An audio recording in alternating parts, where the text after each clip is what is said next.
বাঙালির ঝাল নাস্তার আইটেমে টমেটো সস ছাড়া তো চলেই না। শুধু নাস্তা কেন, এমনও অনেক রেসিপি আছে রান্নার যেটা টমেটো সস ছাড়া অসম্পূর্ণ। আসসালামু আলাইকুম, আমি শারমিলা। আজ আমি আপনাদেরকে করে দেখাবো কিভাবে পারফেক্ট টমেটো সস তৈরি করা যায়। এই টমেটো সসটার কালারটা কিন্তু পুরোটাই একদম যেটা ন্যাচারাল। এটার মধ্যে আমি কোনো ফুড কালার ইউজ করিনি, আলাদা কোনো কিছু কালারের জন্য ইউজ করিনি। এইরকম বাসায় পারফেক্ট টমেটো সস কিভাবে তৈরি করতে পারবেন সেটাই আমি আপনাদেরকে দেখাবো। তো এটার জন্য কি করতে হবে, অবশ্যই আমার চ্যানেলটি সাবস্ক্রাইব করতে হবে এবং শুরু থেকে শেষ পর্যন্ত আমার ভিডিওটি দেখতে হবে। তো চলুন আমি টমেটো সসটা তৈরি করে নিই। আমি এখানে টমেটো সসগুলো তৈরি করার জন্য এখানে নিয়ে নিয়েছি ফ্রেশ টমেটো, আর এগুলো কিন্তু একদম ফ্রেশ, আমাদের নিজস্ব গাছের আনা। আর এগুলো কালারগুলো কতটা সুন্দর, আর টমেটো সসের ক্ষেত্রে এরকম কালারফুল টমেটোগুলো ইউজ করবেন, সেক্ষেত্রে কালারটাও খুব ভালো আসবে।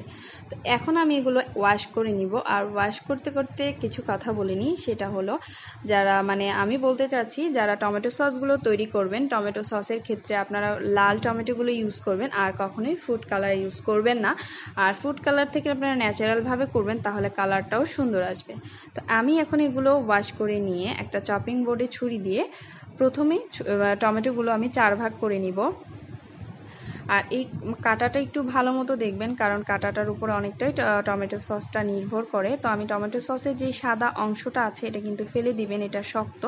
আর এটা টমেটো সসের ক্ষেত্রে এটা কিন্তু ইউজ করা যাবে না, কারণ এটা কিন্তু ব্ল্যান্ডও ঠিকমতো হবে না, সেক্ষেত্রে এটা কিন্তু ছাঁকনি দিয়ে ছাঁকতে গেলেও প্রবলেম হবে। তো আমি প্রথমে 4 ভাগ করে নিয়েছি টমেটো, তারপরে প্রত্যেকটা পিসগুলো 2 ভাগ করে নিচ্ছি। আর এগুলো এখন সম্পূর্ণ টমেটোগুলো আমি একটা ঝুড়িতে কিছু উঠিয়ে নিব, কারণ এখানে যেহেতু চপিং বোর্ডে অল্প জায়গা হচ্ছে না। তো এইভাবে করে আমি সম্পূর্ণ টমেটোগুলো এভাবে কেটে নিব। কেটে নিয়ে আমি যেই প্যানটাতে আমি এখন সব টমেটোগুলো আমি কেটে নিয়েছি, আর যে প্যানটাতে আমি টমেটোগুলো সিদ্ধ করবে সেই প্যানটাতে আমি সম্পূর্ণ টমেটোগুলো ঢেলে দিচ্ছি। আর ঢেলে দিয়ে কিন্তু এখানে কিছুটা পানি এড করতে হবে। আমি 1 গ্লাস পানি নিয়ে আধা গ্লাস ইউজ করেছি, কারণ এটা থেকে কিন্তু টমেটো থেকে কিন্তু বাকিটা পানি বের হবে অনেকটা, সেহেতু আমি এখানে আধা গ্লাস পানি ইউজ করছি। আর পানি দিয়ে আমি এখন এটা চুলায় দিয়ে দিব। চুলায় দিয়ে অপেক্ষা করবো এটা বলক না আসা পর্যন্ত। তো এখন এটা দেখবেন কিছুক্ষণ বাদে দেখবেন এটা বলক উঠতে শুরু করেছে। এক পর্যায়ে কিন্তু এটা নামাবেন না, কারণ এটা যখন বলক উঠবে, বলক ওঠারও 4-5 মিনিট এটা সিদ্ধ করতে হবে। তো 4-5 মিনিট হলে আপনারা নিজেই একটা কাঠি দিয়ে দেখবেন যে এটা কতটা পরিমাণ নরম হয়ে গিয়েছে। তো এই পর্যায়ে যেহেতু আমার 4-5 মিনিট হয়ে গিয়েছে আর টমেটোটাও সিদ্ধ হয়ে গিয়েছে, এখন এটা আমি নামিয়ে ঠান্ডা করে নিব। আর এটা কিন্তু আমার ঠান্ডা হতে 3-4 ঘন্টা লেগেছে। আপনারা কিন্তু চাইলে ফ্যানের বাতাসে এটা ঠান্ডা করে নিতে পারেন। তো আমি কাঠির সাহায্যে দেখাচ্ছি যে আমার টমেটোগুলো কতটা সুন্দর পরিমাণ সিদ্ধ হয়ে গিয়েছে, আর কালারটাও কতটা টকটকে। তো আমি এখন এগুলো ব্লেন্ড করে নিব। আর ব্লেন্ডটা খুব ভালো মতো করবেন, যাতে করে ছাকতে খুব কষ্ট না হয়। আর টমেটোটা যদি ব্লেন্ড ভালো মতো না হয়, সেক্ষেত্রে আপনার কিন্তু ছাকতে কষ্ট হবে। তো আমার টমেটোগুলো ব্লেন্ড করা শেষ, এখন আমি এগুলো নামিয়ে নিব। নামিয়ে একটা পাতিলের উপরে আমি এই ছাকনিটা দিব। এই ছাকনিগুলো কিন্তু আপনারা যারা কেক বানান বাসায়, কেকের যে গুঁড়িগুলো থাকে ময়দাটা, সেটা চালার জন্য কিন্তু ইউজ করা হয়। এছাড়া কিন্তু আপনারা চাইলে চা ছাঁকনি ইউজ করতে পারেন। তো আমি এই ছাঁকনির উপরে দিয়ে একটা চামচের সাহায্যে অনবরত নাড়াচাড়া করব, যাতে করে টমেটো জুসটা বের হয়ে যায়। যে জুস বলেন আর পিউরি বলেন, পুরোটাই যেন বের হয়ে যায় অপেক্ষা করব। আর এটা যখন অনবরত নাড়তে নাড়তে দেখবেন এটার মধ্যে যে খোসাটা থাকবে এবং যে বিচিটা থাকবে, একটা সময় দেখবেন এটা কিন্তু জুস থেকে আলাদা হয়ে যাবে। তো দেখতেই পাচ্ছেন এই জুসটা কিন্তু জুস থেকে টমেটোর এই খোসা এবং এগুলো আলাদা হয়ে গিয়েছে। এগুলো আমি ফেলে দিব। এখন আমি সম্পূর্ণ টমেটোগুলো এভাবে ছেঁকে নিব, এবং ছাকার পরে কিন্তু এটা দেখেন এরকম হয়েছে। আর এখনই কিন্তু শেষ না, আরও কাজ আছে, কারণ আপনার টমেটো সসটা কতটা পারফেক্ট স্মুথ এবং পারফেক্ট হবে সেটা নির্ভর করবে ছাকার উপর। তো এটাই কিন্তু স্টেপ, খুব কষ্টের একটা স্টেপ, সেটা হলো টমেটো সসটা ছাকা। আপনারা যদি এটা ধৈর্য সহকারে করতে পারেন, তাহলে কিন্তু আপনার 80% নির্ভর করবে টমেটোটা কতটা পারফেক্ট হবে। তো আমি আবারও ছেঁকে নিচ্ছি। আর ছাকতে ছাকতে দেখবেন যে আগের মতোই কিছুটা পরিমাণ দানা এবং খোসা চলে আসবে। দেখুন আমি কিন্তু এটা একবার ছেঁকেছি, তারপরেও কিন্তু আবারও দানা এবং খোসা বের হয়েছে, কারণ এটা কিন্তু মানে কিছুটা পরিমাণ থেকে যায়, এজন্য দুবার যদি আমরা ছাঁকি তাহলে এটা পারফেক্টভাবে ছাঁকা হবে আর স্মুথ হবে।